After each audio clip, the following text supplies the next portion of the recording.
हम सिर्फ अपने शास्त्र और पुराण नहीं भूलते, हम उसके साथ अपनी पहचान भी भूल जाते हैं। क्योंकि ये पुराण सिर्फ कहानियां नहीं है, ये हमारी आत्मा है। और जिस दिन ये खो गए, हम खुद को भी खो देंगे। तो यह प्रयास है हमें अपनी उन कहानियों को याद दिलाने का। और आज भी मैं आपके लिए एक ऐसी ही कहानी लेकर आया हूं भागवत पुराण से। तो आज की कथा है एक महान राजा की, राजा रंतिदेव, जिनकी करुणा और भक्ति ने भगवान को भी प्रकट होने पर मजबूर कर दिया।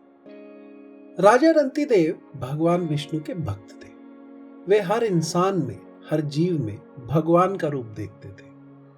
अपने राज्य में वे सबको समान दृष्टि से देखते थे, चाहे अमीर हो या गरीब। उनके राज्य में सब कुछ अच्छा चल रहा था, लोग खुश थे, समृद्ध थे। लेकिन अचानक एक भयंकर संकट आ गया। असमय बारिश और तेज हवाओं से फसल नष्ट हो गई, पशु मरने लगे और अन्न की भारी कमी हो गई। लोग भूखे प्यासे राजा के पास मदद मांगने पहुंचे। राजा रंतिदेव ने बिना एक पल सोचे अपना सारा खजाना लोगों में बांट दिया। उन्होंने भगवान विष्णु से प्रार्थना की कि हे प्रभु, मुझे शक्ति दो ताकि मैं अपने लोगों की रक्षा कर सकूं। लेकिन हालात और बिगड़ते गए। अकाल इतना भयंकर हो गया कि खाने और पानी की एक एक बूंद के लिए लोग तरसने लगे। अब स्थिति यह हो गई कि खुद राजा और उनका परिवार भी भूखा रहने लगा। दिन बीतते गए, भूख और प्यास बढ़ती गई। राजा रंतिदेव बेहद कमजोर हो गए, लेकिन उनकी आस्था कभी नहीं डगमगाई। एक दिन, कई दिनों की भूख के बाद, एक अजनबी उनके लिए भोजन लेकर आया। राजा और उसका परिवार बहुत खुश हुआ, आखिरकार खाने को जो मिला था। लेकिन जैसे ही वे खाना खाने बैठे, एक भूखा ब्राह्मण उनके द्वार पर आ गया। राजा ने तुरंत उसका स्वागत किया और अपने भोजन का एक हिस्सा उसे दे दिया। ब्राह्मण संतुष्ट होकर चला गया। अब जैसे ही वह फिर खाना खाने बैठे, एक और भूखा भिखारी आ गया। राजा ने उसे भी भोजन दे दिया। फिर थोड़ी देर बाद एक व्यक्ति अपने कुत्तों के साथ आया और बोला, हम कई दिनों से भूखे हैं। तो ऐसा सुनकर राजा ने बचा हुआ खाना उसे दे दिया।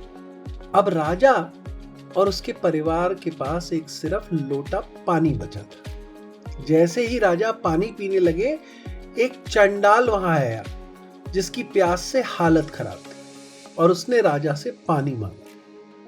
राजा रंतिदेव ने एक पल भी नहीं सोचा और अपना आखिरी पानी भी उसे दे दिया। जैसे ही उस चंडाल ने पानी पिया, अचानक उसका रूप बदल गया। वहां स्वयं भगवान विष्णु अपने दिव्य रूप में प्रकट हो गए। भगवान ने कहा, हे रंतिदेव, मैं तुम्हारी करुणा और भक्ति से अत्यंत प्रसन्न हूं। तुमने हर परिस्थिति में दूसरों को खुद से पहले रखा। मांगो, क्या चाहते हो? राजा रंतिदेव ने विनम्रता से कहा, मुझे कुछ नहीं चाहिए प्रभु, मुझे बस अपने चरणों में स्थान दीजिए।